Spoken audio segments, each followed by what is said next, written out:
මේ ඔබට අද හඳුන්වා දෙන්නේ පොලිස් දෙපාර්තමේන්තුවේ ඉස්සල්ලාම කණ්ඩායමේ හිටපු අපේ ක්‍රීඩකයෙක්ව. ඉතින් පොලිස් දෙපාර්තමේන්තුවේ ඇත්තටම ආඩම්බරයක්. මොකද එවකට පොලිස් දෙපාර්තමේන්තුවේ පාපැදී ක්‍රීඩා සමාජයක් තිබ්බේ නැහැ. ඉතින් පොලිස් දෙපාර්තමේන්තුවේ ඉස්සල්ලාම හිටපු පාපැදී සමාජිකයන් තිදෙනාගෙන් කෙනෙක්. අනිත් කෙනා තමයි ලිස්ලි රූපසිංහ. ඉතින් තව ඉන්නවා අපි බලමු. මේ අපේ ආදරණීය ක්‍රීඩකයා දැන් මේ මොහොත මේ තැන කිඹුලාවල කිඹුලාවල කමත ළඟ. ඒ ඇත්තටම කිඹුලාවල කමත කිව්වම ඒකත් විශේෂාකාර සිද්ධියක්. ලල්ලා සුබ උදෑසනක්. සුබ උදෑසනක් වේවා. ඔව් ඇත්තටම අපි සන්තෝෂ වෙනවා. මොකද යම් අසනීපකාරී තත්ත්වයක ඉඳලා ඒ තත්ත්වෙන් ගොඩ ඇවිල්ලා ඔය ඇත්තටම අයෝ මේ වීරේ කතා කරන්න බලන්න ඔයාගෙන චුට්ටක්. මම දැන් අංශභාග රෝගය වෙලා අවුරුදු 3කට ආසන්න කාලයක් වෙනවා. කොහොම හරි මට ඇවිද ගන්න බැරුව මම පිටිපස්ස තියදී කියන්නේ අංශභාග රෝගය කියන්නේ මොන පැත්තද? මගේ මේ අත. ඒ කියන්නේ වම් අත අකර්මණ්‍ය වුණා. අතයි නහරේ එතකොට දකුණු පැත්ත. ඔව්.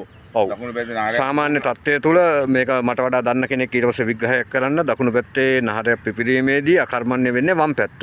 ඉතින් ඒ වම් පැත්ත අත සහ කකුල අකර්මණ්‍ය වෙච්ච අපේ මේ අයියන්ඩිය වසර 3කට ආසන්න කාලයක් ගොඩාක් දුක් විඳලා දැන් තනියම අස්සද්දපු කුඹුරක් තමයි අර ඈතින් පේන්නේ. එහෙම නේද? එහෙමයි. මගේ කුඹුර දෙකක් අක්කර එකමාරක කුඹුරක් ලයිට් කනෝ ගා ඉඳලා එච්චර අමාරුවෙන් අස්සද්දපු ඒ අයෝමයේ වීරයා ඒ අපේ හොඳ ගොවියා පොලිස් දෙපාර්තමේන්තුවේ හිටියත් ඒ ගොවියා තමයි අද මා හමුවේ මේ ඉන්නේ. ඉතින් පැරණි පාපැදී දාවකයෙක් දැන්ටත් පාපැදී හැසිරුවට ඔහු ඇත්තටම ගොඩාක් පාපැදීට සහ පාපැදිකරවන්ට ගරු කරන නිසා තාම ජර්සියක් ෂෝටක් දාන්නේ නැහැ. මොකද ඒ තත්ත්වය යට නැති නිසා.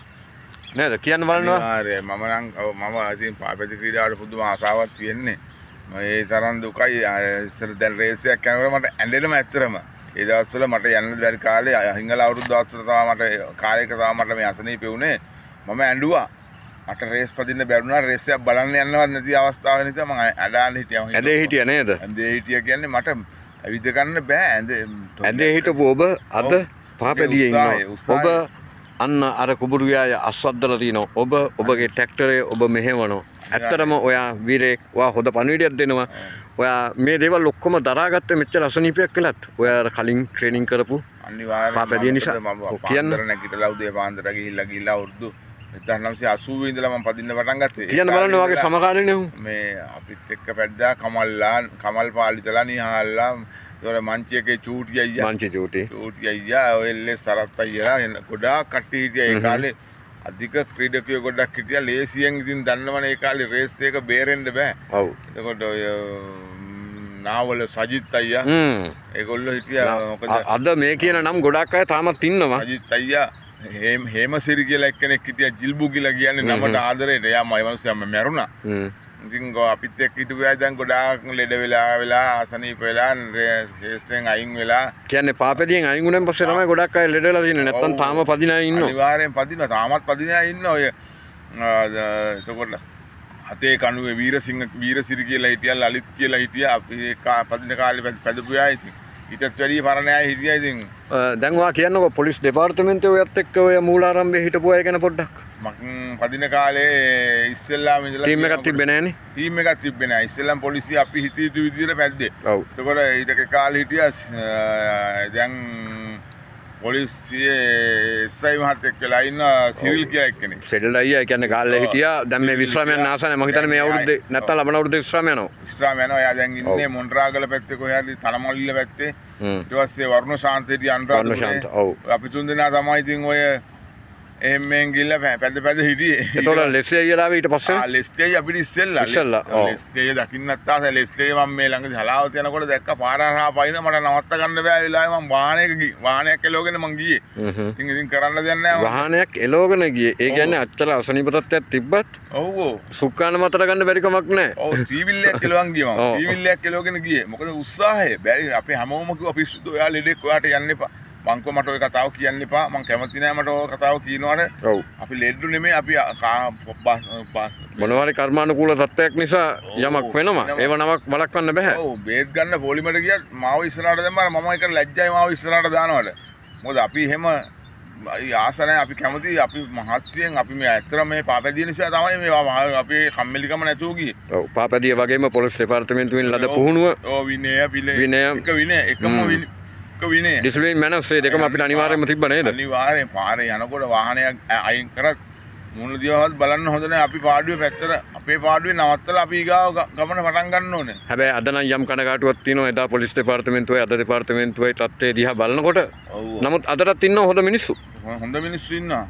මේ අතේ ඇඟිලි 10කින් ගත්තාම ඒ 10න් තියෙන්නේ බොහොම ටිකයි හොඳ අය. අපි හොඳට ගියත් බලන්නේ වැරදි පැත්තටම තමයි. අර වැරදිකාරයා දිහා බලන විදිහටම තමයි හොඳ මිනිහා කියලාත් බලන්නේ. ඒ කියන්නේ ඒ අතින් බලනකොට මේ හොඳට බ්‍රේන් වොෂ් වෙන්න ඕනේ දැන් ඉන්නේ අයගේ පොලිස් දෙපාර්තමේන්තුවේ. ඔව්. හැමදේම සානුකම්පිතව බලන්න කියලා ට්‍රේනින් ස්කූල් එකේ උගන්වනවා. නම් දැන් සානුකම්පිතව බලන නිලධාරි නෑ. තමන්ගේ පර්ස් එක ගැන තමයි 99%ම බලන්නේ. ශෛලොක් න්‍යාය වගේ හරියටම මස් රාත්තල හරි පොඩි අවස්ථාවක්වත් දෙන්නේ නැහැ කිසිම දෙයකට. දෙන්නේ නැහැ. දැන් පිඟන් හොදන මිනිහා ගන් වලන් හොදන මිනිහා දින් තමයි වලන් බින්දෙන්නේ. නමුත් ඒ වුණාට අපි වලන් බින්දෙන්නේ නැති වෙන්නේ වැඩ කරන්න දැනගන්න ඕනේ. ඔව් මට දැන් ඔබතුමා කතා කරා ගොඩක් දේවල්. පැරණි ක්‍රීඩකයෝ ගැන ඒ වගේම පොලිස් දෙපාර්තමේන්තුව ගැන. ඔබතුමා කියන්නේ මේ නැගීගෙන එන තරුණ පරපුර ගැන මේ ළමා පරපුර ගැන දැන් ගොඩක් අය ශේෂ්ත්‍රයට අවතීර්ණ වෙලා තියෙනවා. ශේෂ්ත්‍රයට අවතීර්ණ වෙලා තියෙනවා මේ මොහොතේ ඇත්තටම මාත් එක්කත් පුහුණුවීම් කටයුතු කරන්නේ අවුරුදු 15ක දරුවෙක්. ඒ කියන්නේ මගේ යාළුවෙක්ගේ දරුවෙක්.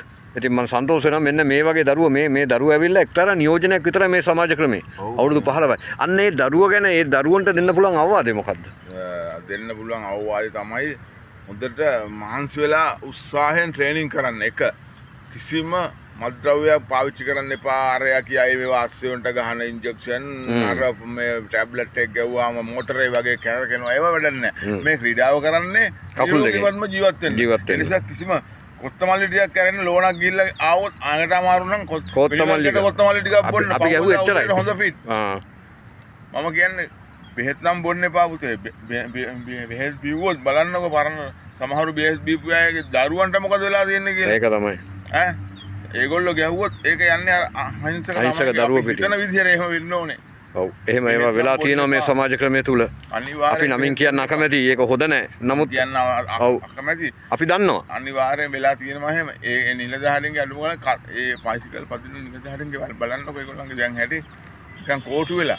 ටික දවසයි අර නිකන් සෝඩා බෝතලයක කිරුවා වගේ විතරයි. පරණ රයිඩර්ස්ලා එහෙම නෙමෙයිනේ.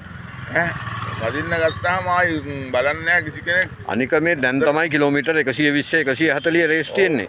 ඒ දවස්වල තිබ්බේ 100 ගණන් ඒවා නෙමෙයි 200 ගණන් ඒවා තිබ්බා. අනිවාර්යයෙන් ඉස්සර මොනවාද කොළඹ ඉඳලා 30 මහරාමේ රේස් තිබ්බේ. දැන් තියෙන්නේ කිලෝමීටර් 110යි 140යි. 140යි. ඕ ටික පදින්න හැබැයි තාමත් තියෙනවා කිලෝමීටර් 210 රේස් තියෙනවා. මොරටුවේ රන්දුගේ රේස් එක කිලෝමීටර් 210ක් තියෙනවා. මේ පාපේ ජාත්‍යන්තර පාවේස ක්‍රීඩාව අනුව 110නේ දැන් ගොඩක් අය පද්දවන්නේ. ඒකට ඔයිට වැඩිය පැද්දා හොඳ ෆිට් පැද්දා. ඒ කියන්නේ ඔය විටමින් ගහලා නෙමෙයි ගොඩක් අය කෑවේ. කංකොම් මුකුණු වෙන්න කාලා උදේ හීල් බත් ටික කාලා තමයි හීල් බත් ටික කාලා ගියේ. ඔව් අවසාන වශයෙන් කාලේ බොහොම සීමිතයි. කියන්න බලන්න මේ ලංකා සවාරිය ගැන ඔබතුමාගේ අදහස? ලංකා සවාරිය නම් අනිවාර්යෙන් ලංකාවේ ක්‍රීඩකයෙකුට තියෙන්න ඕනේ ක්‍රීඩාවක්. ඒතර ලංකා සවාරියද තියෙන්න ඕනේ නැත්නම් මේ දැන් මේ නම වෙනස් කරලා කරන එක ගැන මොන හරි විශේෂයක් තියෙනවද? මට විශේෂයක් කියලා කියන්න බෑ. ක්‍රීඩාව ලංකා සවාරිය කියලා තියෙනවා නම් ඉතින් අර ඒක ලංකාවේ අභිමානය ටුවර් ඩි ලංකා. එහෙම නැත්නම් ලංකා සවාරිය. මේ Facebook එකේ තියෙනවා වෙනින් නමක් තියෙන දවස් 3ක රේස් එකක්. මොකද්ද මේ රේස් එක කියලා? ගුවන් සවාරිය ඒක ගුවන් සවාරිය. ඒක අපිට අභිමානයක්. දැන් අපි හිතනවා මොහිදින් බෙක් කිව්වොත් මොහිදින් බෙක් විතරයි. බෙක් විතරයි. ගුවන් සවාරිය කිව්වොත් ගුවන් සවාරිය දන්නවා මිනිස්සු. ඔව්. මේ ලංකා සවාරිය කිව්වොත් ඕන කෙනෙක් කියන්නේ ලංකා සවාරිය. පුංචි ආරාධනයකුත් තියෙනවා ලංකා සවාරිය පවත්වනකොට උතුම් කන්දේ අපි ක්‍රීඩකයෝ ගණනාවක් දන්සලක් දෙනවා. ඒ කියන්නේ කොමඩු දන්සලක් කොමඩු පිට 2000ක ජූස් හදලා ඒ දන්සල කරන්නේ. ඉතින් අපිත් එක්ක යන්න එන්න කියලා අපි ආරාධනා කරනවා. ඕ බොහොම ස්තුතියි. සන්තෝෂයි එහෙම කතා කරපු එකට. ආසයි. මොකද අපි පදින්නම්.